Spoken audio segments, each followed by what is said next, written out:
In light of Miss Rona, the boys at BGO Pod have adapted a virtual platform to conduct and record interviews with this season's very special opinionated people, or VSOPs for short. We thank you for bearing with any technical difficulties in advance. This pandemic has been raggedy, but in spite of, the conversations we've had with our VSOPs have been refreshing and were well worth the technical struggle. This episode is also brought to you by Anchor. If you haven't heard already, Anchor is the easiest way to start your podcast. Big facts. 1, it's free. 2, there are creation tools that allow you to record and edit your track straight from your phone or computer. 3, Anchor will distribute your podcast for you so it can be heard on Spotify, Apple Podcasts, Google Podcasts, and many, many more. And 4, you can make money with no limited listenership. It's everything you need for a podcast in one place. Carlton and I have been using Anchor for a few months now, and we're a bit obsessed. Download the free Anchor app or go to anchor.fm to get started today. Don't wait, honey. Your future listeners are waiting. Now, enjoy the show.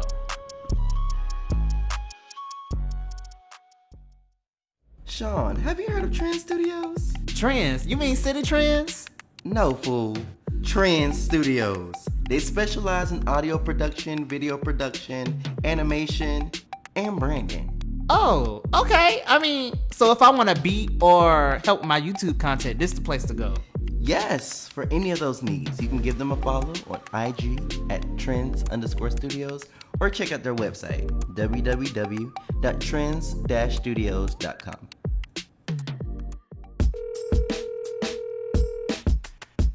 You have reached the voicemail box of Carlton Taylor And Sean Brinkley.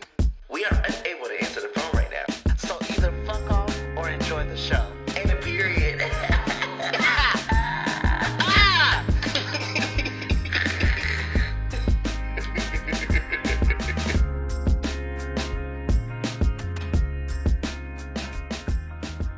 Oh, shit. Yeah. I have never started off the podcast saying, oh, shit. What type of East Atlanta phantom is taking over me? Jesus Christ. Not East Atlanta Phantom. Hey, That's a dope name for like a song though. That's very Gucci-esque. You know what? East Atlanta Phantom. Six Black may be listening in. And that would probably be a dope ass combo track. I never can say his name right. Six black. Slack. Slack. Oh shit. Whatever. Anyways. Copyright infringement. Anyways. Man, how you doing? I'm so motherfucking tired, bro. Yeah. Cause I just got finished with this. Picking up my life, and literally dropping it off somewhere else. So it's been crazy. It wasn't as stressful when I moved, or it wasn't as stressful as like the last time like my major move was. Yeah. But I think it's only because like I think it was hard transitioning like out of college and like moving out of your dorm with like a whole bunch of space and like no furniture and all that other shit, and then adulting for 2 years and then moving out. So you're like, I don't want to deal with this bullshit, so I'm about to do whatever I can to make it as least stressful as possible. But shit's still tiring as fuck, especially when you're trying to get the motherfucking U-Haul back before you pay for that extra day. Cause you're not even going, and they be so full of shit sometimes because they're gonna be like, because they actually put down they take down a certain amount or like put a hold on your card for like what you think you're gonna do. And granted, it doesn't really matter because like if you did your calculations and shit right, it'll always come back, maybe even lower. But still, it's like, all right, you put down a $200 damn hold on my shit, and then contracts and you don't follow that shit or some shit happen, and then next thing you know, it's $250 out of your account. And so, anyways, I just just the stress. Just the stresses of moving, bro. Yeah. And then I got up and helped my brother with his senior pictures this morning. And you already know about Katie Studios. Don't sue me, Katie, but whatever. Y'all, Katie know what she be doing. sometimes. No, I'm saying Katie know what she know her pictures be rushed. Oh, and yeah. a full blown mess. But that contract is something fat, especially in DeKalb County. Shit. No, I was surprised to see like because like Southwest still uses them, and I was like, not they still contracted with Katie. You think they would actually, especially in light of everything that's been going on, you would think they would use like black photographers for shit like this, but whatever. That's none of my business. I don't know. Absolutely incorrect. Right. My mom oh no. My mom bought the highest package, and I was like, Mom, why did you? And at this point, like, I'm just coming in because she was like, come in, you know, whatever. Like, I just want you there to support the pictures or whatever. And I was like, okay, cool. She called me maybe like 30 minutes before. She was like, oh, do you have a Kennesaw State alumni shirt? And I was like, no, but even if I did, all my shit is packed up. You can't do this the day of. We're not doing the day of stuff. So that was that. I get there, and she basically did like 10 different scenes. You know, the scenes with Katie Studios or whatever. She had 10 scenes, and she had all these outfits. And I was like, Mom. I was like, I wanted to go so bad because I was like, Mom, I have not slept, and I'm tired. And we about to sit here and watch them fumble over themselves to try to get good pictures with all these presets that they have. But anyways, that's not important. We got through it, and the biggest thing was, I mean, when I got time to you know, just build with my family. You know, I've been working on that these past couple of weeks, but we got through it. I had to coach the fuck out of my brother though, because he was smiling like, oh, Isaac. And I was like, Isaac, she is not paying this amount of money for you to. We're not doing this here. We're not like a cardboard box. Right. I was like, can you? I was like, I know you probably don't even want to do this shit. I didn't want to do this shit like that, but whatever. We gonna get through this. Listen, I would never forget. The photographer told me and Brittany to come and be in your pictures, and we looking like something straight out of Zaboomba food. Just, yeah, come on and take these pictures. My hairline wasn't together. I probably stank. Britt was due for a perm or two.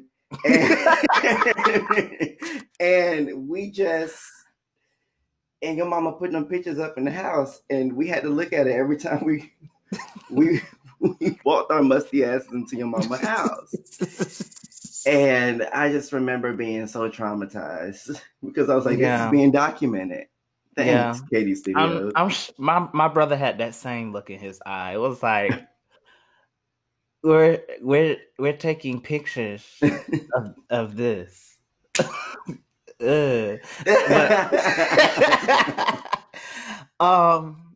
but what's going on with you? You doing okay? I'm doing good. So my brother moved into his college dorm room on Friday. Come on, Kennesaw. Marietta campus, he is SPSU.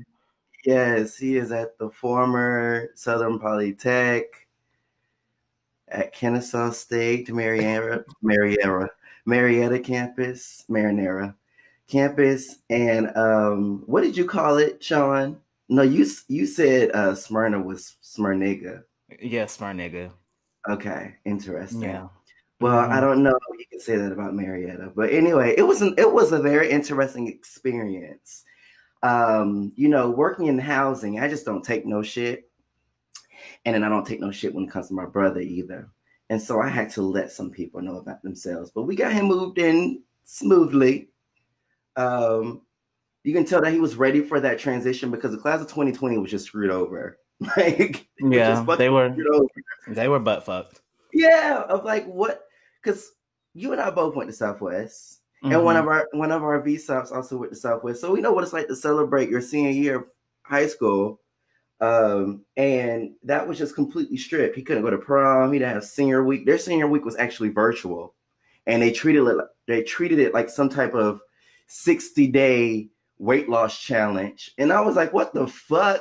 Like they posted different things every week or every day of the week.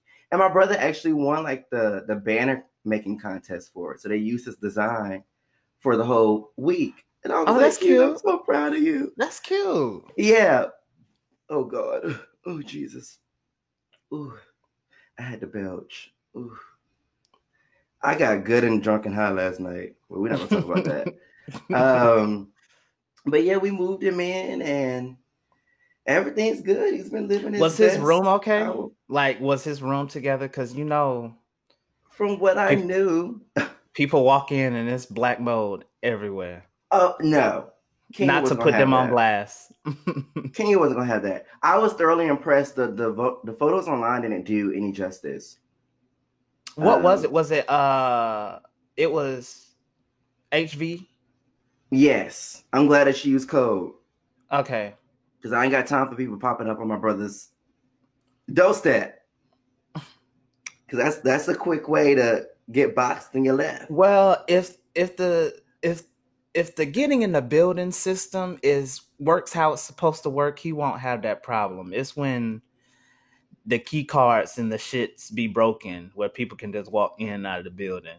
But Well, I'm hoping that's not the case. I mean, my brother can hold his own. He can hold his own. But I'm really excited for it.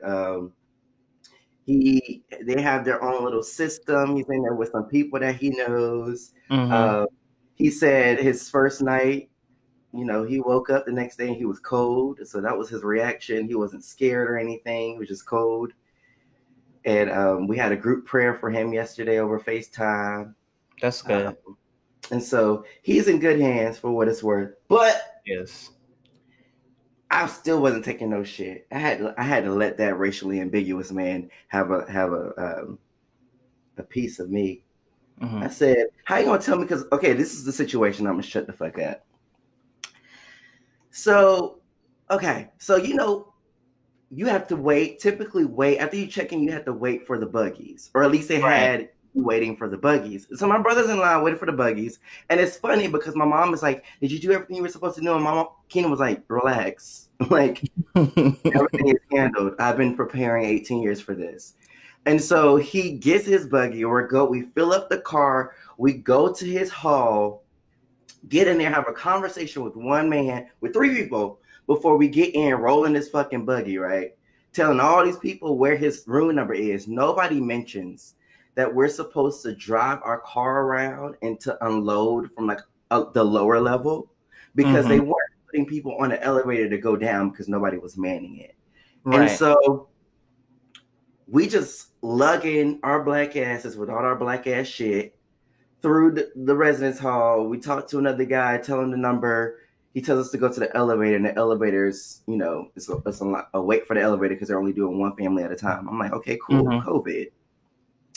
And so we get to the elevator, and we tell the elevator attendant, we're like, so we're trying to go to the terrace level. And he was like, huh? And I was like, the level downstairs. He was like, huh? And I was like, is there no rooms downstairs? And he was like, there is, but we just don't currently have somebody manning that floor, so we can't put nobody on it. And I was like, so when was y'all gonna tell us that? Because we done talked to all these people, and my brother been telling people what his room number is. Right. And y'all not gonna let us in? Like, we at the checkpoint. You're supposed to let us over. We supposed to collect 200, pass go, and collect our 200. Right. And you giving us all this extra shit. And so he's like, yeah, I know you're really supposed to get your car and come all the way. I was like, okay, so how am I supposed to get back in my car and keep this bin full of shit? You just want me to stand here? Right. I done all this groundwork at this point. Right. And so he over here talking about I'll let y'all in, sir, but y'all are the only people. And I was like, you know what? That's fine. Thank you for letting us in. But you need to tell your boy up the hall, that's 300 yards away. Get him right. Get him right. And your girl at the tent and the people up at the check-in that they need to be reinforcing this stuff. Because what the fuck was I supposed to do with all of this shit? Right. You had a bin full of shit at that point. And it takes a special skill to maneuver them bins. Because my uncle was struggling. he was on the wrong side of the bend and the bend wasn't giving. And I was like, flip it around. And he was like, what is that going to do? I was like, just do it. Come on, housing tip. And he did it. He was like, oh yeah, that works. And I was like, I was literally just in this space, not even 2 years ago. Y'all gonna listen to me today.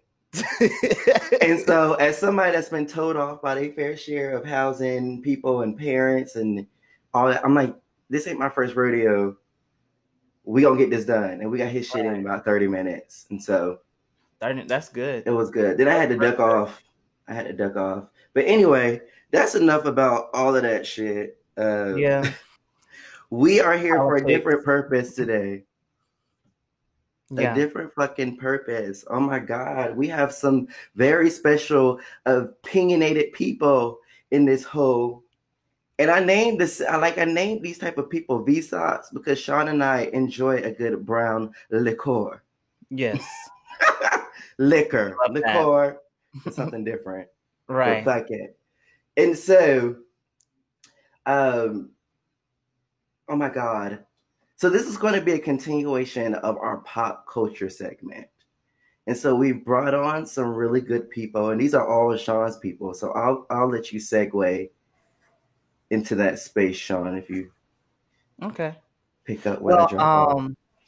So as we sort of introduce you guys into the conversation, me and Carlton have technically already had a precursor to this conversation. So we're sort of really just, hearing your opinion and your standpoints. But before we even get into that, I got to introduce you. So if you can state your, talk about you.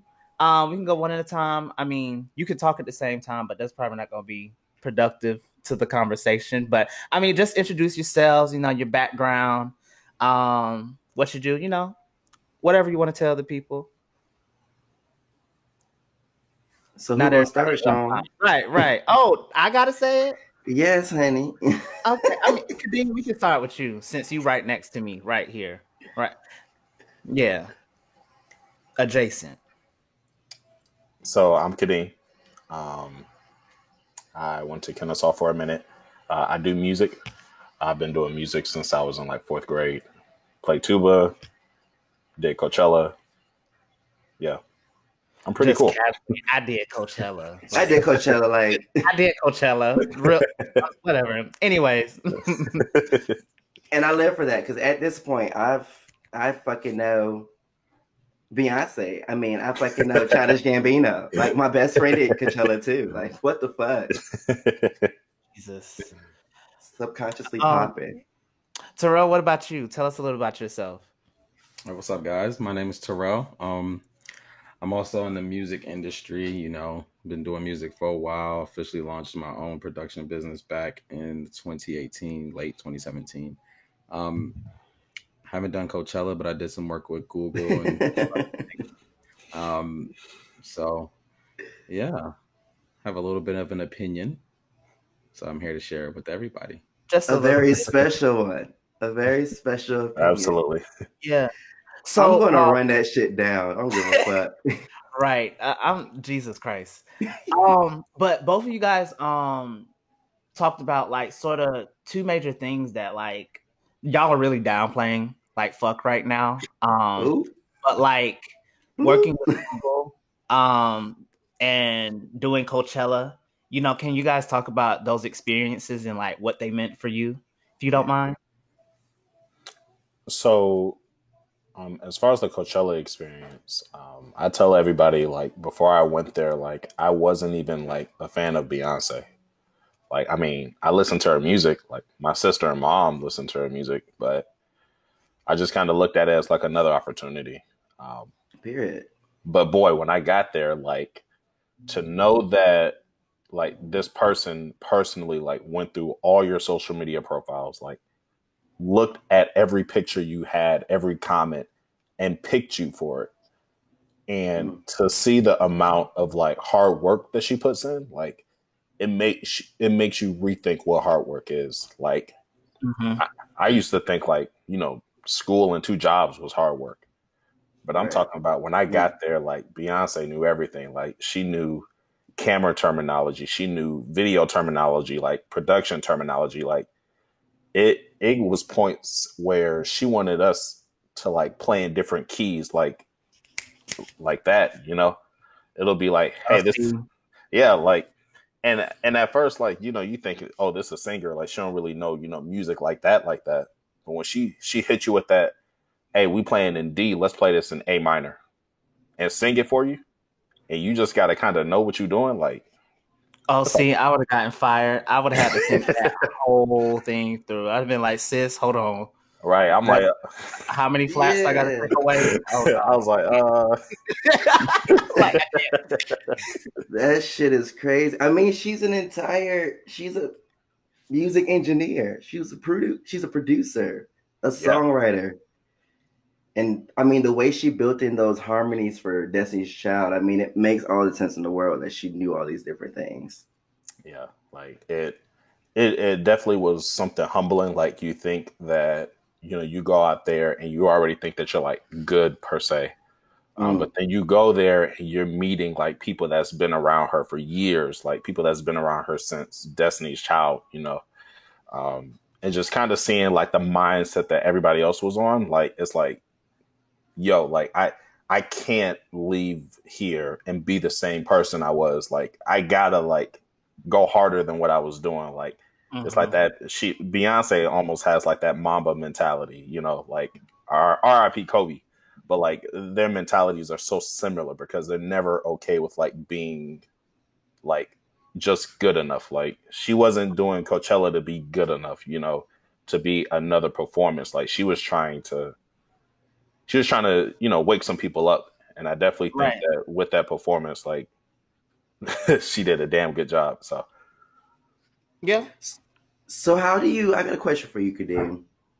Okay. How do you feel as if, because we all know, I mean, and this is probably a really good way to bring in Terrell eventually too, but like Google put out that dope ass video during Black History Month about all these different, the most Googled this, the most Googled that. And through all of this stuff, like it's shit that you're like, oh my God, like jaw dropping moments in history. And they were all Black people.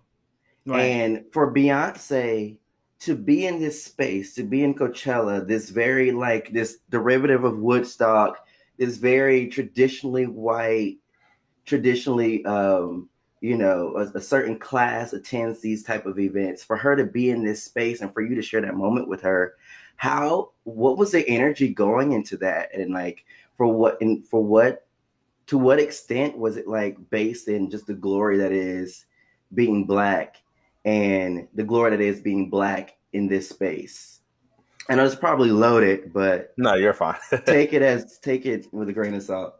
Okay, so I think going in beforehand, I didn't even know what this was. Terrell was actually my roommate when this happened.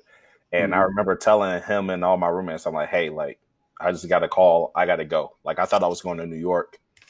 You know, I get my plane ticket a couple hours before my flight and it's like LA, you know? So going in, like, I was told that this was going to be like a big performance. Like, I was told that this would probably like change my life.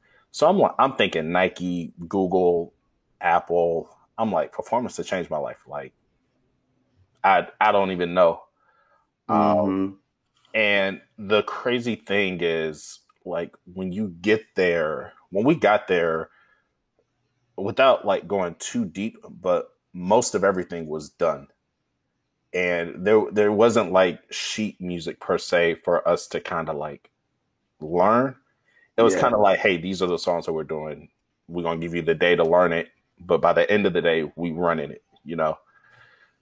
The energy was crazy, like, because everyone there was like on just a different mental level, like as far as like work ethic, like when it came to like being on the clock working, they took every second, like every moment, and even like staying later than late just to make sure that, you know, they had, you know, everything that they needed. Because, you know, this position is, it's a beautiful position. And when I got there, like, just kind of being around some of these musicians, some of her like trumpet players have like masters in jazz studies, or Yeah. like masters in jazz performance, or like they've played with this band and they've done this and they've done that. So to kind of come there, me being from, Decatur, like it was different. Like it was real Hollywood, real big. But at the same time, like it was really, really humbling, and it made me want to, I guess, look deeper into myself. Just because like I always, thought I was doing, good enough, like without even tooting my own horn, like I was doing all state and nationals, like I was ranked. And to go somewhere where like you're probably the bottom of the barrel is like, damn, like this is the real world. Like playing stuff in a different key and knowing it on site. Like I ain't gonna lie, like Sean, like when she said that, like I didn't play that time. I was like, I don't know this shit. Like, Fuck no, baby. I'm not. I was like, I ain't even finna try. I'm finna just go to sleep on it and I'll know it tomorrow. But like Right. it was moments in there where I'm just like, I don't know. Like it was even a point in time, like right before we walked on stage, like we were told, hey, when you get to this piece, we're going to play it in a different key. We know we've been rehearsing it here, but we're going to do it here. And it's not like you have your instrument to warm up. Like you just kind of get your instrument right as you walk on stage. And it's like, damn. Right. So it's a lot of moments that kind of keep you on your toes. But I think that within those moments, you grow a lot. It kind of push your feet to the fire.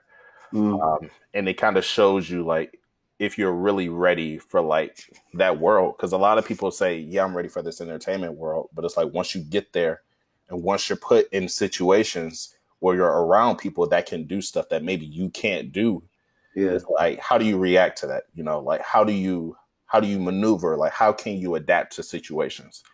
And I mean, I'll tell you, like it's the people that know how to adapt and maneuver that was able to stay, because I mean, not everybody had the opportunity to stay. Like some people was there and some people weren't. Like some people got flued out and some people got flued out and got flued right back home. So it's like, it's like the talent can only take you so far, but it's learning how to maneuver, how to adapt, how to take situations that you're not really comfortable in and making it into a comfortable situation for you is kind of like the bigger thing that I took out of that. So like, I'm glad I went there. Like, I'm glad I had the opportunity. It just kind of showed me what my weakness was. And it showed me what I need to do to be able to, I guess, take everything I learned and bring it back, to Decatur or to Georgia per se. So it was a hell of an experience. I have a follow-up question because I really want to hear Terrell's experience. Because the way I'm sort of looking at this as you dive into your experience and us understanding like the context of like, all right, Beyonce performing at Coachella, right, and then me interacting with Google myself and through my personal business and brand. So I'm almost like,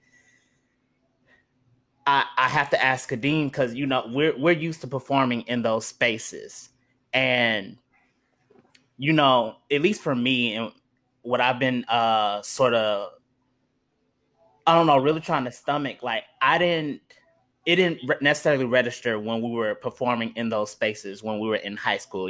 Those traditional white spaces, and even in the context of us being a Black band playing classical music. Like I didn't understand that context. And how important it was. Like I felt at home. So it's like you talk about your experiences when you went out to perform with someone like Beyonce. Like, did you feel at home, even though you had those experiences like uncomfort, like you as a Black male, did you feel at home even performing in that space? Absolutely. Like even like the whole vibe there, like she really wanted us to be like ourselves, know, like typically like as African Americans, like we learn how to code switch, especially going to, like PWIs, you learn how to code switch just like naturally talking to people. But like there, like the code switching was off. It was pure, like authentic, like African American culture. Like, so I'll give you an example. Like there will be times where like we'll get done running a show per se, and like we're just kind of waiting on the next move. And I know Sean and Carlton, we were in band together, so like the moments where like people would just start randomly playing on the instruments. Like it was the same thing there. Like that's kind of how she got the idea of playing. Hey, like we were waiting on, I think, costumes or something, and we just randomly started playing Hey and Neck, and like we had like a whole marching band segment for a minute because most of the musicians, I mean, outside of her personal musicians, came from like a HBCU type background. And so like we were playing around, the dancers was just kind of dancing around, like, and she took that and incorporated it into the show. And so it's little situations like that. Like when I got there, like it was like home immediately because, and it's not to like say like there was a lack of white people, but it was the energy was so like dominant as far as like Black culture. And it wasn't a thing where even she was like code switching. Like, I mean, she fucking Beyonce. Like, who she code switching for? Right. So it was more than home. Like it damn near felt like I was at Southwest all over again, just without Seda, Yeah. So go ahead. No, you go ahead. Yeah. So even as far as like, I know you were talking about like the Black musicians that be in like these, symphony orchestras or be playing like concert bands. Like that's cool because like, even though like that may teach you like the fundamentals or like have like that concept. Yep. Like if it wasn't for the fact that I went to Southwest to kind of get like that edge or like that character, right? Like I don't think I would have been able to like perfectly adapt to that situation. Yeah, right. Absolutely. Right. So I have to, because I think that lays out a great palette for the conversation, because I'm very interested to hear, and I'm sorry we keep cornering you out, Terrell. No, we're gonna get you on here. History. History with Southwest DeKalb, that blood run deep. Yeah, it sure does.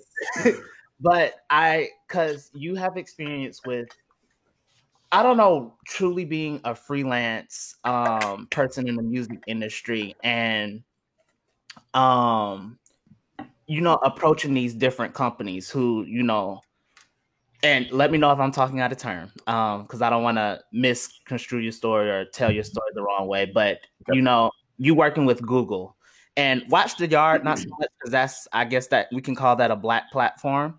But I mean, Google's one of the biggest companies in the world, and I'm pretty sure it was started by a white man. So I don't know, do the things that you did with Google and just your experiences with them. Like, can you talk about that? Yeah, absolutely. So, the same thing hit me when I got the information behind it. I was a little confused at first, but when you mentioned the word Google, so many things come to mind, and therefore they're kind of segmented in a way. And at the level that I worked with, Google it was like a million middlemans between me and actually Google. There was obviously Google, who was the parent company, as far as I'm assuming we all know. And then there's a Google for startups, which is actually who I was more so working alongside of as far as paperwork was concerned. But even more specifically, Watch the Yard was the main person that I actually worked with. And this actually comes all the way back down to a I guess you could say kind of like a Greek level, NPAC Greek organization level, where Watch the Yard basically reached out to me. Their founder reached out to me and said, this is what we have going on. You were brought up in conversation by another person. And shout out to Six Solo, by the way. And we were looking to work with you for a challenge we have coming up. And the first thing that I kind of picked up on was, because I'm a business major, first thing I picked up on was marketing. I mean, at the end of the day, all it was a huge marketing thing, as far as marketing for the agenda that they had. And essentially they were doing something called the Why Atlanta Challenge, and I produced a track for the challenge, and people were able to do social media entries for the challenge, and then it was bigger. There was a round 2, and then ultimately at the round 2 there was kind of a bigger decision being made there. But working with them was really cool. I think more than anything, I learned a lot. I learned a lot about what happens behind the scenes, kind of like Kadeem mentioned, because the food alone, the presentation of the food was very amazing for what it was, like for what the event / situation was, the way they presented the food, the way they catered it, whatever they did. They had people coming out, and what was interesting is like you never really saw the people serving the food, but the food kind of just popped up, and they did a really good job at playing their roles. And I mean, Google for Startups did a wonderful job at partnering with Watch the Yard to make the event happen. And ultimately, a lot of my involvement came before, and like I said, behind the scenes. It was just producing a track for them, and for Watch the Yard, in which Watch the Yard presented through to Google for Startups. So it was wonderful, a wonderful experience. And then, of course, I went to the screening where they played the contestants, and there was a further decision making. And like the winner won like some future console that hasn't even come out, that Google's working on, and some other stuff that they have going on. But it was a great aroma to be around. It was a lot of young people there. It was kind of all races, but I know they wanted to focus on the collegiate level because they wanted to give the opportunity to basically, I guess, the age group of people who are just like in the collegiate area, getting ready to put their ideas into the world. And I think that's why Google for Startups was such an important thing there, because that's kind of what I would imagine their agenda is with the word, or with the name Google for Startups. So it's kind of in that early stage of almost development, I guess you can say. So overall for me though, it was a learning experience. It was like a self-guided learning experience. Yeah, and I'm glad you talked me through that, because I don't know why I thought Watch the Yard and the Google Startups were like two different things, but it's interesting how, because I mean, if you really think about it, it's like both you all were using these Black catalysts, like, so Watch the Yard, Beyonce, to like get into these spaces that, That's a good way you to know, say it. to, you know, really make a difference. So, I mean, question for both of you guys, because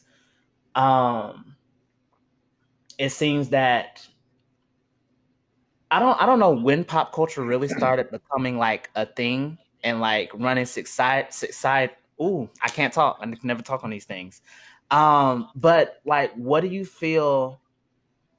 Because even though, Terrell, you said it was all races there, but I mean, what role do you feel like Black people play in, you know, pushing some of these things that, you know, these larger companies are trying to roll out to society? Does that make sense?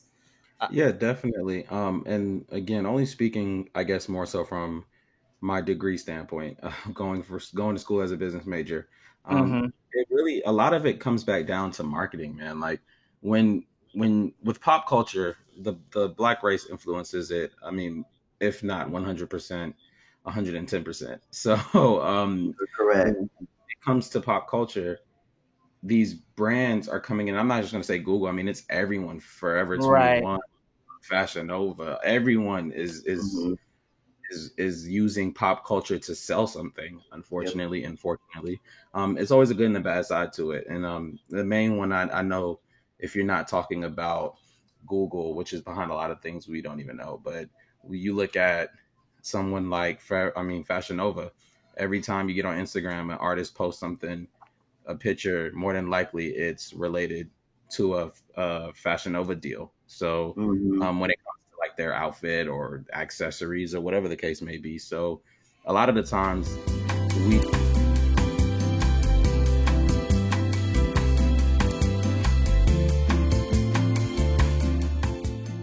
Carlton, have you heard of fifth quarter? You mean when they about to kick us out the stadium? No, child. Fifth quarter Fifth Quarter is a company that helps find musicians in their area for events, weddings, festivals, and other festivities. They also help musicians find gigs in their area while educating them on the ins and outs of the entertainment industry and providing musical lessons for those who want to break in. So it's like Yelp, but for musicians? No. But you can find them on IG at fifth.quartermusic and Facebook at fifth, the number 5, Quarter LLC.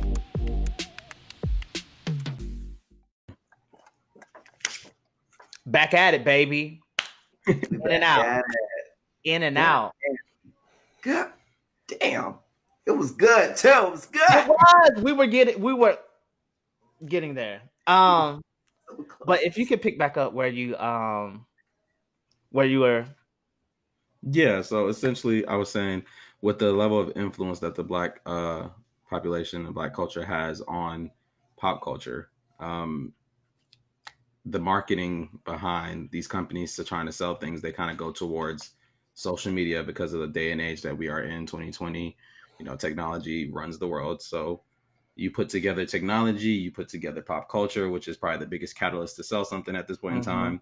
Right. And at the root of it, you'll find a company who is using it for marketing, and then Black people are kind of always in there just because of the level of influence they play within pop culture. Right. Or And we it's play. interesting because, like, so I went to school for PR, and we learned all about pseudo events. We learned about what gets the people going. And P.T. Barnum of Barnum Bailey Circus was the like, we kind of stray away from it because you think of PR in some ways, and some people think of spin and manipulation. But P.T. Barnum was probably like the father of public relations and pseudo events and generating some type of hype around something. And, you know, for him, it was a bearded lady or a three-legged pig, you know, and it was the idea of generating some type of buzz in the press. And you think about it, and it's like the press is the only profession listed in the Constitution. Like, freedom of press that's protected by the initial, you know, addendums to the Constitution. And so it's interesting seeing how publicity, how pop culture is a part of American history.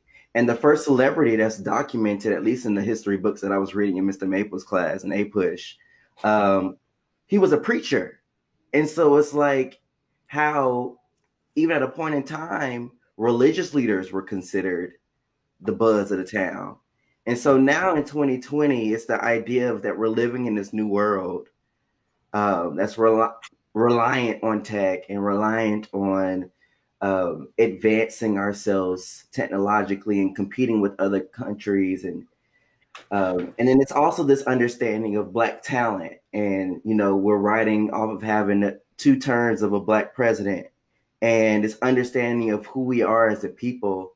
And it's interesting how a lot of companies are like, it's just funny how they have these little pockets of like diversity of inclusion. And like, we all know McDonald's. McDonald's is a huge supporter of the Honda Battle of the Bands, which is, you know, the Battle of the Bands for the Southeast region of the United States, where HBCUs from near and far come and compete for the title. Is it a competition? Do they compete for a title? Do people win?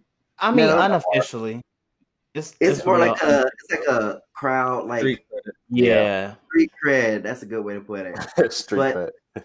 it's just interesting seeing that you go to Battle of the Bands and McDonald's has this tote bag that has this woman with this huge fro on it. I have one right over there. But then you also go to McDonald's, or you look at the corporate spaces, and it's white folk, but it's somehow, some way, they know the influence. And so, for what's that's worth, like, how does that make y'all feel, or is it right expected? As people who work like on a consistent basis, like in the industry that, like, I mean, essentially, like, I mean, music and specifically, like, y'all work in the industry that drives like a lot of how society thinks. I mean, in my opinion, and you have, I mean, these people. I mean, Terrell, you said it best. There's pros and cons to it. You know, you have these people who are trying to use it for their own personal sort of improvement. Like, how do you guys feel about that, working in the industry as like Black men? I think it's a real interesting situation because, again, having being one hand within the music industry and then on the other hand, business being my kind of background, I understand both sides of it. As far as a logic standpoint, now as far as emotionally, how does it make me feel? It could be frustrating because you almost have to question the authenticity of it. I mean, like you said, Carlton, on one hand, there's like this plethora of like media where all we see is this inclusion, but then you walk into an office and then you're kind of like, where's the energy? Like that same thing adding up. And sometimes I've even watched commercials and like amongst my family just be like, oh wow, like I'd rather them not have put the Black person in the commercial because now it just looks like they put a Black person in a commercial just for there to have been a Black person in the commercial. So it's like, you know, it's a little interesting. And again, I have such an interesting take on it because of my involvement within audio and visual production. So I'll even look at, like I mentioned, commercials just now. I even look at commercials and it's just kind of like, y'all really, I mean, the elephant in the room here kind of being the word gentrification amongst all platforms available. And it's just kind of like, you get it, but it's a slap in the face almost at the same time. So even to build on what you're saying, I think that right now, and not even right now, but we live in a world where unfortunately money talks. And what you see are the people that have the money are the people that's exploiting the culture. And bringing it back to our time now, what I like about our culture, and when I say our culture, I mean like the Black culture, is that we're constantly expanding. We're constantly educating ourselves. And even in terms of like, and this may venture off into something else, but even in terms of like, say, the Black Lives Matter movement, like ever since like the George Floyd situation, which you started seeing where companies were starting to speak out. Right. And the thing I love about our culture is we're quick to call companies out on their bullshit when they see that you're speaking out, but last month you was just saying XYZ, or you're speaking out, but there's no Black person on your board, or you're speaking out, but I just went in for an interview and saw that you were firing your employees during COVID, you know? So I love to see like the development of our culture. And unfortunately, like, you know, me and Terrell was saying, we're kind of being exploited at this point by people that do have the money. But I don't foresee that lasting long because like the thing that you're seeing now is like, we're starting to get in position of power and we're starting to kind of be at the table to have the conversation. And I think that's like the big first step that we need to do to be able to turn Honda Bell of the band. So, you know, get McDonald's off and get, you know, This Is It there. Or another company there with the same amount of, or another company with the same amount of money. It's the real tips. So just another company there that has the money that McDonald's had been, you know, providing for Honda. So that way Honda doesn't really have to be affiliated with someone from a moral standpoint who's not going to benefit the culture the same way that the Honda Bell of the bands benefits like our culture, if that makes sense. Yeah, I think it's very interesting too because I called on a few companies for their bullshit. Disney being the main one. Now, disclaimer: I have my own little spaces with Disney because of my personal experiences. I get they hustle, cool, but they put out this statement. I just had to say something, and a few of my Black colleagues had to say something because I did the Disney College program and unfortunately had a very terrible experience because of my Blackness and how I express my Blackness. And it's like you go into these spaces, and this is really appropriate because Disney is really doing a thing with the media space right now. But you go into these spaces and you see yourself represented, right? I saw myself in Corbin Blue's character as Chad Danforth, or whatever his name was, in High School Musical, being this black boy with this curly fro, as one of the the best friend of the protagonist of the show, or of the not the show, the movie series, and seeing his character development, I was like, it's this black boy in one of my favorite movies ever, and so I'm gonna go to Disney and I'm gonna fit right in, and then for that to be slapped in the face with that was just very disheartening. And I know for a lot of people in certain who exist unapologetically, and like even when they sign certain deals to be with certain media companies, they feel as if they have to strip themselves. And it's you see it often with Disney stars or Nickelodeon stars. They'll leave and then they'll go and like do the complete opposite just to show the world how adult they are, and that they're not this child that they were playing on television, even though they were 20 playing somebody that was 13, but they're actual grown adult that does grown adult things.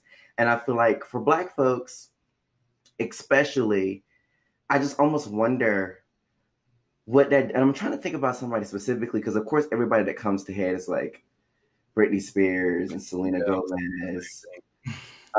But you just don't really hear. I mean, Corbin Blue did jump in, and this is me going through like my Disney dumb, but he did jumped in, and then I didn't really hear from him again, and then he did Dancing with the Stars. And I'm like, how do you go from being a part of this like this huge musical Disney Channel original movie franchise to being on Dancing with the Stars? Mm-hmm. And so I guess my question would be, if things were different, if things were, if we were more than just like, not a token, because I don't want to say we've been tokenized, but it's that idea of that gentrification, that idea of wanting to be in these spaces and kind of like ride out the Black presence. Like, how would you see things going differently? What do you think? Where do you think those spaces, or where do you think we should be? We should be genuinely involved in that conversation, I guess. So I think the first big thing is the problem with our culture sometimes is that we'll be on different pages a lot of times. Like, so for instance, there was a situation where we were talking about reparations. Like, we couldn't even get on the same page as far as what we wanted on reparations, or even in terms of canceling artists. We couldn't even go on the same terms of canceling artists. Like, 1 minute you wanted to cancel J. Cole, but then you find out some more details, and now you want to cancel No Name, but then you want to cancel Kanye, but you're still buying Yeezys. So yeah, I think, that's facts. Like, I think that we need to get on the same page as far as what we want and how that looks. But in a perfect world, like, I think that what the general consensus is asking for, like, just a fair share. Like, we've seen Zoe 101, where it's white. And I mean, we have That's So Raven. But like, then we get High School Musical. But then we get Sweet Life of Zach and Cody. And I feel that with Disney specifically is that they will try to, and it's funny because I just started watching Glee, and even in Glee, like, I think her name is like Melody. Mercedes. Yes, she's by far like the best singer on there. Oh yes, hands down. Like, hands down. It's not even close, but like they're giving all the attention to like Rachel, and like, and I keep calling him Clay, but his name is Kurt. And I don't come on, 13 Reasons Why. Right. And I don't think like he's that great of a singer, but like the way that they dive into his story, which I understand, because they're trying to, I guess, show maybe different lifestyles, which is cool. But like, you're not diving into Mercedes the same way, when she's by far the better vocalist, and she should be on there longer than a lot of the other people that are on the show. And so it's like, what Disney do, I think, is more so like almost like culture vulture style movement, where it's like they're constantly looking for like the next big thing. And once they see that this is like the talk of the town per se, they'll take that and incorporate it in whatever they're doing. And so now at this moment, what we're seeing is Black people are like the thing. And so now you see that, you know, companies like Disney or McDonald's are trying to incorporate into like their day-to-day lifestyle, but it's like that's not what you really mean. And I think that if we were just to even just get the fair share as far as like same amount of TV shows, same amount of, you know, opportunities that Lead role.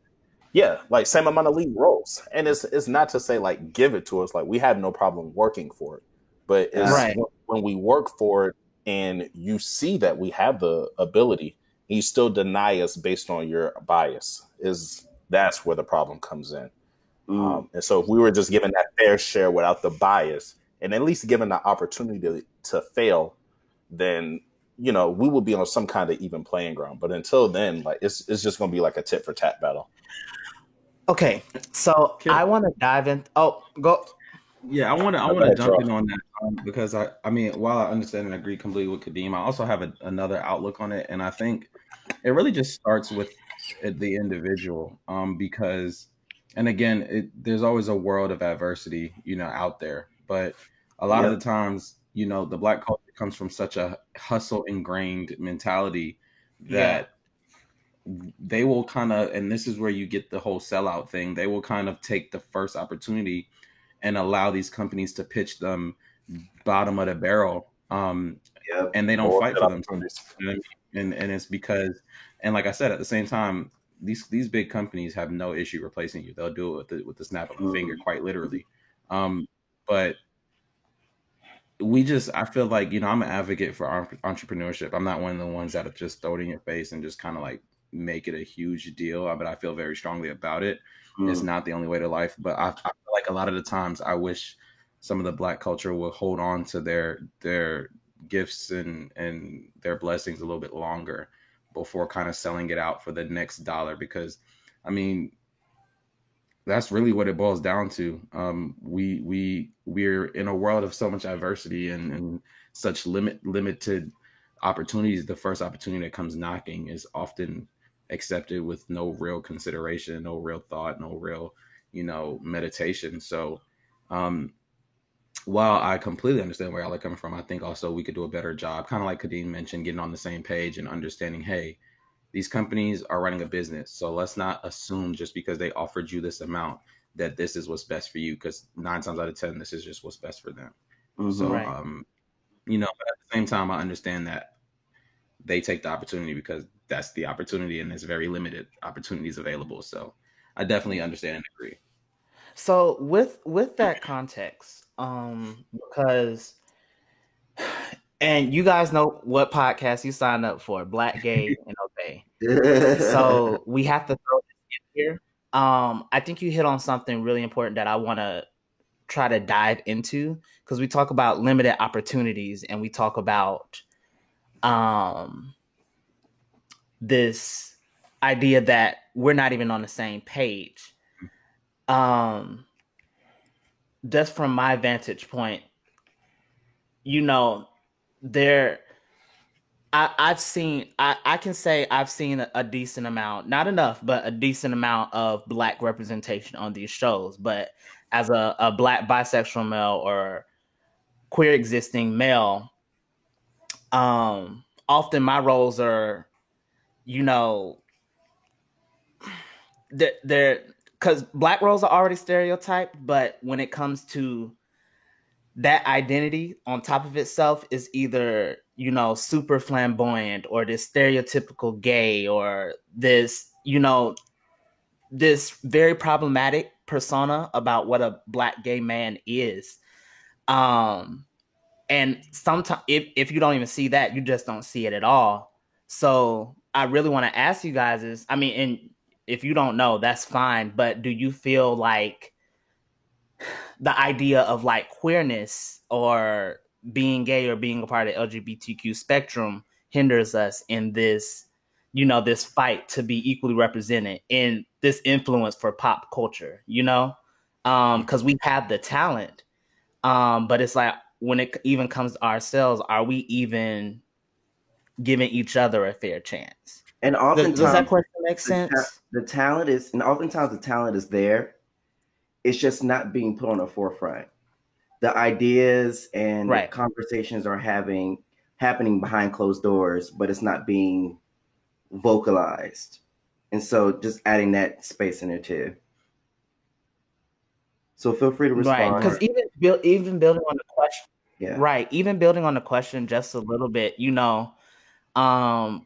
we hear this thing about like, all right, we're Black first. We're, we'll deal with the gay thing later. To put it in layman terms, we'll deal with the gay thing later. And it's like, all right, when it comes to these opportunities, it's like, all right, we just need a goddamn spot at the motherfucking table.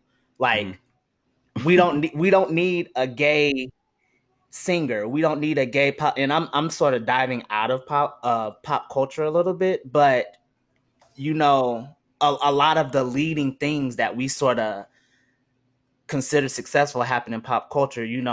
These leading roles, the top singer, the person signed to the best label. We don't really see gay people. We see cisgender, straight people, like whatever it may want to be, in these things. And it's like, I think I'm starting to hear, especially now with all of these things really coming to a head, you start hearing this talk about, well, we just need to get in the space first. We'll deal with that later. So, I mean, just your thoughts in general about some stuff. I would say, and you don't have to agree. I mean, this is the whole point of us talking in the first place. I think from the outside looking in, I think what it is honestly, it's almost similar. It's very similar to the same fight like you mentioned, because I think the world is still trying to understand how to deal with that, with the topic of that, what you're bringing up, because there's a whole bunch of people fighting for the, Black Lives Matter, include us in these movies, Netflix, hey, look at me, I'm just as good. You know what I'm saying? Right. And you'll have someone from, the gay community say the same exact thing, but Netflix is going to take them and make them the stereotypical person you're discussing. And so I think it's really a situation where they're still probably trying to understand how to include, more than anything. And I think what's going on currently is what would have to keep going on in order for it to be able to get to a point where the community wants it to be. And that's why I say, on the outside looking in, I don't necessarily know what that point is, but I think the only way for change is to speak out about it. And so if you want something to change, to continue to do what's going on. But I definitely think it's a level where corporate America is still trying to understand how can we do this. And of course, they make the number one mistake, which is to try and satisfy what everybody, right? They try to satisfy, and so then that turns into following a social norm or following a stereotype, or trying to make a stereotype happy, when that's not the only form, or that's not the only way it exists. There's other ways. So I think it's a very good question, and unfortunately, while I don't have the answer, I definitely understand where you're coming from. Yeah. So I think, there's a couple things with the statement, or with the question rather,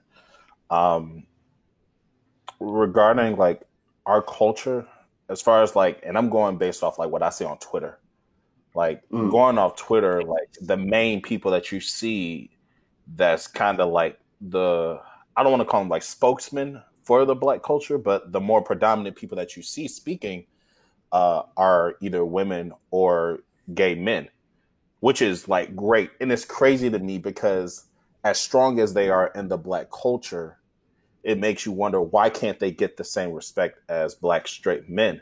And I think it does go back to what Terrell was saying, as far as like, not only are people like uneducated about like the gay community, but they don't even have an interest in figuring out about it.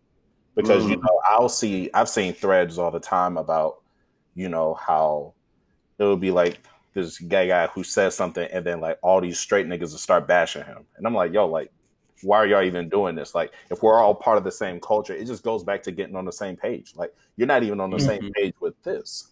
And it's crazy because even when I was doing Coachella, like most of the dancers are gay, and like they Right. run like they're predominant in that area, and it's wild because it's like the only time that you see like the gay culture in a predominant area is if there are white people attached to that group.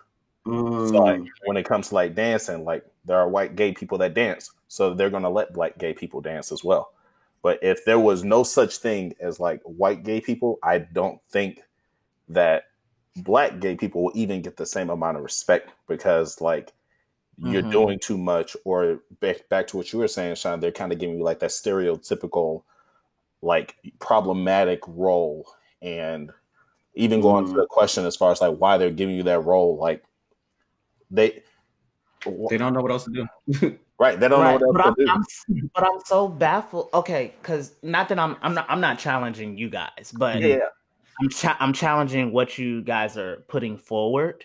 And this is really like us just talking about society and like what is actually happening. And what we're seeing. It's like you're saying that we don't know what to do and like we're adjusting to that. But I mean, we sat here and established that Black culture has influenced these main things. I think there are a lot of things Black gay men or the Black gay community influence in pop culture. Absolutely. I mean, a lot. I mean, everything from fashion to dance. Like we talk about Alvin Ailey dancers. Like, come on. Like there are a lot of people of that identity pushing what we like to see. So why is there this I don't know how to deal with it type of energy? Because when it comes to equal representation. I mean, because like, and this isn't like even saying for me, but like this was a mindset that I had when I was younger. Like it was almost like this, and we all just being honest, like there was this mindset of, and it's stupid, like people have the mindset of like every gay guy like wants to have sex with me because I'm a male, which is an ignorant concept. And it's like people actually like grow up and still believe that ideology. It's like when you talk to women, it's not a thing where it's like all women want to have sex with you. So why do you think that all men want to? Or even the fear. Yeah, it's a phobia. When you look like a black ass toenail that's been stumped on. But that whatever. Not a sugar. No, that's real. So it turned from, like an uncomfortable feeling. And I blame it on even our growing up because, when we were little, we're all about roughly the same age. But when we were growing up, like being gay wasn't like a thing that was okay. Like it didn't become like an okay thing until our generation. And so like when we have kids, like, granted our kids won't have to deal with that because they're going to be coming up in the time where like gay is like a big thing. Like it's something that's normal. It's something that people are in the process of working on how to deal with that because it's so different. And even with the access of internet and Twitter, like even if it's something that you're uneducated on, it's a bird app away to figure out how to be educated on it. I hope you're not referencing everything from Twitter though, because let me tell you about the motherfuckers on Twitter. Because you brought up that, and I was like, but maybe I'm following the wrong motherfuckers. So I'll be that there. No, but I mean, I think it's really, it's really. Go ahead, Terrell. I was gonna say, I think Kadeem hit a really valid point where it being. I kind of get the sense of like the consensus that you're saying it's a younger movement or a younger fight. And again, I'll say that with a disclaimer myself because I don't know too much about it, but it seems like it's more of a younger fight, at least in social media or in the main light or in the mainstream. It's now getting a little bit of more attention here within the last decade. And you hit the nail when you said with our generation has influenced a lot, and our generation has also changed a lot. And I think the phobia is kind of almost ingrained in American history to the point where, like you mentioned, until they, and when I say they, I mean the people making decisions, until they break the space themselves, the Black they won't really get the opportunity to break that space either. Because at the end of the day, these companies are looking at the bottom line, and the bottom line being that dollar. And if that dollar says that right now, majority of the world is uneducated about this subject, but they also are they have a phobia towards this. They don't want to put it out there. But then you get a company like Netflix, who I guess being the main catalyst for the video productions that we see, they probably have been challenged both in the mainstream and behind closed doors so much to the point where they, again, like I kind of mentioned, they just don't know what to do, but they want to make everybody happy. And so they just do something. And then also it ties back to kind of what, I don't remember which one you guys mentioned, religion, but it ties back to religion too, because you got to realize a lot of the CEOs for these companies are also tied into a lot of these mega churches. And so it's more than it's like a lot of these people are in between a rock and a hard place, quite literally, no pun intended. Yeah. But they are literally, they're struck with conflict on what to do and how to do it. And so the easiest way to do it is to try to, for them in their mind, I'm assuming on the outside looking in, is to satisfy everybody. And that's kind of where we are right now. But as we continue to advocate for change, both one as a Black community, but also within the gay community, I think you'll see more changes. Yeah, I feel that. I think I just have this, because it's so funny. Like, not, I mean, we talk about these things, but I don't think we have attacked the conversation this way, and just through the lens that we're sort of approaching it today. Because both of you guys actually said something that both me and Carlton have always talked about. And I know I've never said that to either one of you. Like, our generation, I don't know what it is. We just have a way of being like, that doesn't seem right. Well, I'm not going to do that.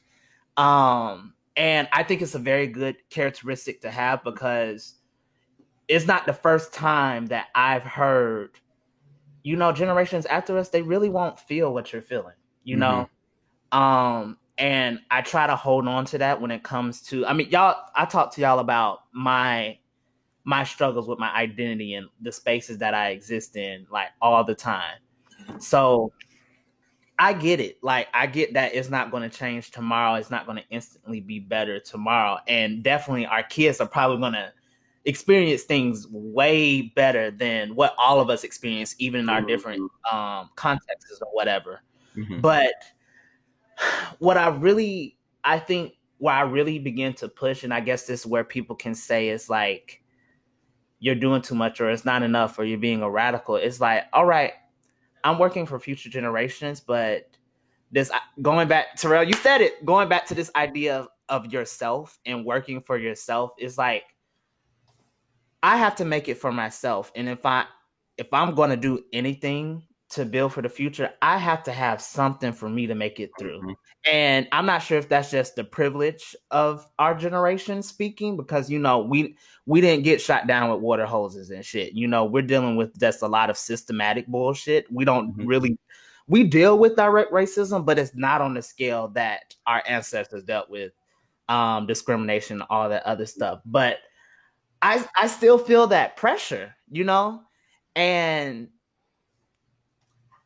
it just, to say that, my future generations, they won't really, it'll be better for them. That it does something for me, and that's why I do the work that I do. But even bringing it back to the conversation, me as a dancer, me as a musician and composer, like, that doesn't help me feel validity in my life right now. And I think we need that. I mean, that's human nature. I feel like, I think we need that. And the fact that I exist in these spaces, and due to my identity, I may not be represented, and I consider myself a talented person, that's very discouraging for me. And that's why I always try to fight of like, all right, let's think about right now and how we can make a difference right now. Yeah. I think that's what I really put when it comes to these type of conversations, and just some of the things that we're dealing with today. I don't know. That's where my head goes when we start talking about some of this. Yeah, you and I have had a conversation, Sean, about the right now. because there is a lot of work that we're doing, and I'm the main culprit because I basically live my life for me, but also for the betterment of future me. So like my future generations, my kids, my husband, my family in the future. And I know Sean, I've had a conversation that Sean's like, that's not enough for me. And that's absolute truth. It's so valid. And I think a lot of it is, and Terrell hit the nail on the head, it's the decision makers, it's the opinion leaders, it's the people who are in the room making all these things okay. And I don't think we realize how much media we consume on a day-to-day basis. But when you don't see that representation, it's not hugging you, like, it's really hard. And so us being the representation we want to see is going to take us being in those spaces. It's going to take us doing it. And so for me, I will always have this huge respect for Tyler Perry because his ability to create and to make his own shit, like you can feel how you feel about Tyler Perry, but the way that white people look at Tyler Perry and his influence is absolutely incredible. It's almost like he literally built his own empire. He built a media empire, and people know Tyler Perry creations. It doesn't matter what slips out your mouth, whether or not you like it or not. People know when Tyler Perry has had his hands in something. And for us, and I think it was who said it? Chris Rock did a stand-up, and he was talking about generational wealth and how Black people are just now getting to a place where we can really figure out what that is, because white folks have been able to live on the sins of their ancestors and them dehumanizing people to create that stuff. And now Black people are just trying to get into that space for themselves. And so it's this weird understanding of where we are and what we need to do to move forward. But it's also this yearning to have shit that we can latch onto.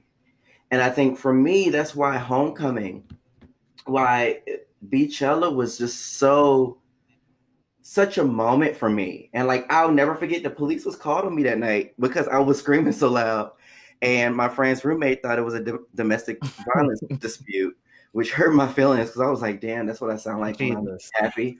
But I saw me, and I saw Kadeem, right? And I saw Don Roberts, and I saw, my hood being represented on YouTube Live at the moment, and then turn around on Netflix, and it was just so powerful. And in that moment, I was like, damn, like, we are solidifying something that our ancestors, for our ancestors, it was a matter of survival. Right. We'll accept the fact that you're gay, but we're going to keep this in the family, because if other people get hint of this because the world isn't there yet, then you cannot be with us. And your energy is needed in order for us to progress, to move forward as a people. And I think, unfortunately, it's a sacrifice being bold, period, because people always look to you to be bold and more bold.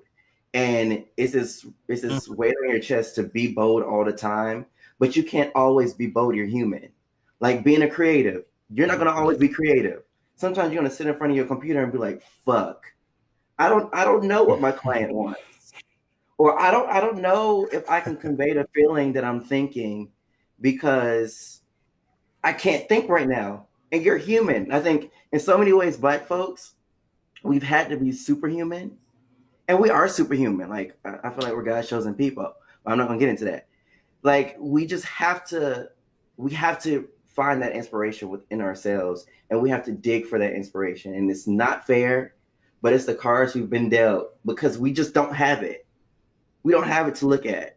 We don't have, like, gay folks are just starting to see themselves represent like the Kurt's of the world.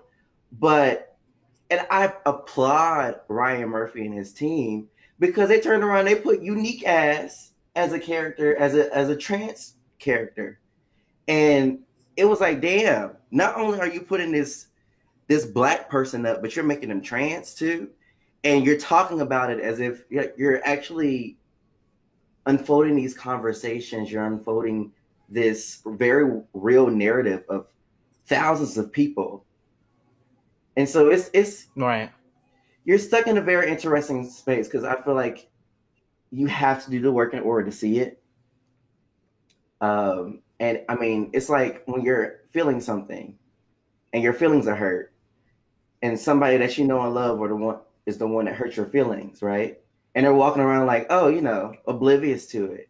They're not gonna know that they hurt your feelings until you tell them that your feelings hurt. They don't know that you go into your room and cry about something that they said unless you bring it up to them. And so it's I feel like that's just the human experience in so many ways. But I'm blessed to know that these conversations can happen in 2020 because this is something that I know people in my life weren't able to have these conversations when they were growing up. And for me to be 24 and to have a platform called Black, Gay, and Okay, and people not like, put burning crosses in my front yard or threaten to hang me with a noose in their back pocket, I think is something to be celebrated. So those are my thoughts. I think you got to continue to just do the work that you feel that comes to your heart that you want to do. I think the more we get to the point of just doing what it is that we want to do, operating the way we want to operate, putting it out there, getting over the fear of judgment, getting over the fear of, what if this person doesn't like me? What if this person to live with that burden is just way too much. And at that point, you got to just kind of ask yourself, do I want to live for others or do I want to live for me? And Yeah, I agree. And tagging along with what you said, Terrell, like one guy that I look up to as far as inspiration is this guy on Instagram named Gary V. Absolutely. And yeah, for real. And I mean, he people walk up to him all the time and be like, "Hey, give me some words of inspiration." And he always said the same shit. And he always say "You're going to die," So exactly. I don't want people to think that life is about satisfying other people that are going to have the same fate as you. I think that what that hit different. No, that's real. And I had to learn that on my own because there were certain points where I felt like I wasn't okay in my skin as just a Black African American male, and so even coming to Kennesaw, just some of the code switching, the whitewashing, just trying to fit into a certain group that I knew damn well wasn't my own. And even as far as the gay community, I feel like there are certain situations where you guys may have to code switch. And I think, Sean, we may have had a conversation about code switching into areas just because you feel that community won't accept you. But I think there's a lot of beauty in being who you are, regardless of what area that you go to, because everyone needs to know who you are and your character and what you're about. And the minute you decide to code switch is the minute that people are okay with putting different labels on you. And then when you pop out and doing yourself injustice, you're cheating yourself, especially to niggas that you might not see tomorrow or next week or next month or next year.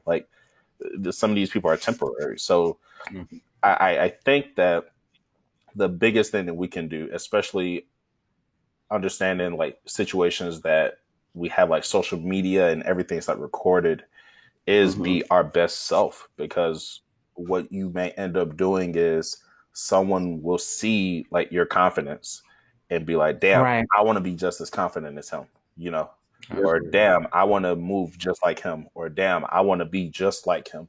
So, and that's the beauty with our culture, because you don't necessarily have to be a celebrity to be someone that someone else is influenced by.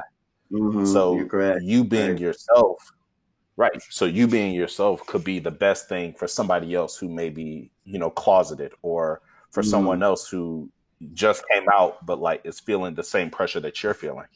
And I've talked to a couple people that have been influenced by you, Sean. I don't think I told you. but I've had like a couple students of mine who told me that like you've like inspired them just in your confidence alone. And so, like I said, just Oh, baby. And I think that's a good piggyback into something that I've also always felt, which is just that another thing we can do is we can give our own trophies to one another. We don't have to wait for, these other awards or these other things. We can acknowledge one another, even through Instagram comments. I mean, a lot of times you swipe by and you double tap, but you don't realize the double tap becomes so like it's almost as valued as $1. You know what I'm saying? Like the double tap, you've outgrown the double tap. Yeah. and you want more. And so be the change you want to see. Start commenting on people and push that culture on social media that we're going to applaud one another when we see greatness. And of course, make sure it's genuine. Don't always just do it just because. I think that's what it also boils down to. No, I think that's huge. And honestly, I mean, Kadeem saying that, you don't have to have all these subscribers, followers, or whatever it is to have this type of impact. Like that really sort of brought me back down when it comes to my content creation. I have these conversations all the time, but I really lose myself very quickly. Due to society and like all the bullshit that's thrown at me. But I think that's huge though. Like, especially the giving ourselves each other's trophies. Like, I don't know about y'all, but like, when me and Carlton were putting together this guest list, like we were really sitting and thinking about like, who are people who are like, who have this thing who, we can help bring to a conversation. They would add stuff. Like I feel like we're doing that, and I have like, there's so much validity in what we're doing and like bringing you guys to the conversation because we do consider you guys, successful, successful Black men, and that's why we wanted to hear your opinion. So I think that's huge. I agree with you. That's probably the biggest part of the fight. Is really giving people those roses, like while they're alive, while it's relevant. Because oftentimes you could be sitting on a gem, but even for you, Sean, who you just found out you've influenced some of Kadeem's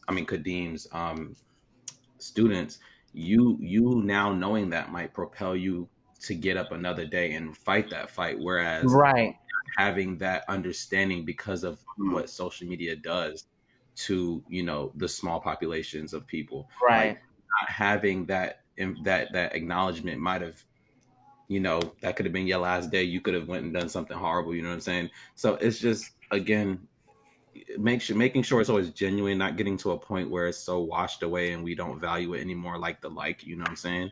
Yeah. We just need to do a better job at letting people know when they've done something, or just even supporting one another, which is something I know we've spoken about before. That support can go a long way, man. Like, for real. Yep, I 100. And I'm not going to sit here and it's easy. It's not. It's not. But for what it's worth, I think that was absolutely fucking beautiful.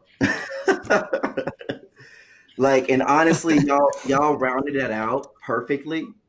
Because I was like, Yeah, y'all did. Y'all did. We didn't even have to prompt y'all. We didn't. That was fucking perfect. Come on, dialogue. Come on. All right. Well, no, that was really good. Like, you guys ended up. Oh, go ahead, Carlton. No, you're good, baby. Go ahead. Can you hear me? Okay. No, you lagging like fuck, but I know I wasn't supposed to say nothing about it, but girl, we keep it above 50 on here. But I think I don't know, it's just beautiful seeing the conversation come full circle, because I mean, to be honest with y'all, we went off script a little bit. How we wanted this conversation to go, but I think the fact that we were still sort of able to hit the points, I don't know. It's just, I think it shows there's people out there who are thinking actively. And we need more people like this to just have that forward thinking. Do you have anything final, Carlton? Sort of hearing everything that you've heard today. No, I'm glad as fuck that we had the conversation. I think it was great, extremely rounded. And I really just appreciate the platform. I'm saying that like we didn't create it, but I really hope this was a gratifying experience for you all too. Mm-hmm. Absolutely. Definitely. And I think you guys are doing exactly what you need to do based off the feelings that you've kind of placed out there. Everything that you guys are frustrated about, you are being the change that you're looking for. And I ultimately feel like it's one thing to be someone to complain about something, but it's another thing to actually do something about it. And I think with the podcast and doing what you guys are doing, it can help bridge the gap, because you take a podcast like 85 South Show, which has done so much for the podcast community as a whole. The 85 South Show didn't think they were going to be where they are now. They just did something because they wanted to have fun and share their opinion. So I think even with your VSOP title that you have, I mean, stick with that, brand it. You know, you never know what kind of stuff you can do. Just always never doubt yourself. And I'm not, again, this is not easy. I'm saying this like I don't struggle with it too, man. Like it's just, it's almost human nature. You've been through so much adversity that you just kind of operate as though you're always in adversity. Yeah. So right. We I just gotta appreciate remind that, ourselves. girl. I really do appreciate that. Mm-hmm. Okay. Well, we are about to wrap up because we hitting that end, baby. So if you guys want to, because we're all about promoting different Black brands or whatever. So if you guys want to shout out the things that you have going on and let the people where they know, where they can find you, see what you're up to. Yeah. So I'm on IG, Musical Struggle. I also have a company to help musicians and DJs find gigs. So if you're a musician, if you're a DJ, you hit with COVID, hit me up. Hit up my Instagram, fifth.quartermusic. I'm also giving $1,000 away for a musician or DJ, that's been affected by COVID. That's huge. Yeah, man. And I think the bigger thing that I want everyone to kind of leave from this conversation is like, I didn't get to be with Beyonce by acting like somebody I wasn't, like I got there by sticking true to who I am and being who I am. She was able to see she was able to read my Instagram, read my social media, and see that, I'm a true individual. So all this cap shit that niggas be doing on social media, like I don't even do it. Like, just be who you are. Like, be who you are. Be true to yourself, and like shit will find you. So yeah, DJs, musicians, hit me up. Fifth.quartermusic. Period. Absolutely. Y'all see the handle right here. Y'all go ahead and hit me up over there. You know what I'm saying? Right. Did I hit the right corner? I don't know if it's mirrored. But yeah, at _ Terrell Clark. Yeah, I can also follow my business page at trends_studios. That's TRENDS_studios. Got a couple things coming, and that's where you can find out what's going on. All right, gentlemen. Well, I appreciate y'all for joining us today. We're about to wrap this bitch up. You good, Sean? I'm good. You good? Yeah, I can tell I'm still lagging, so it's time to turn this off. You like hard. All right. All right, y'all.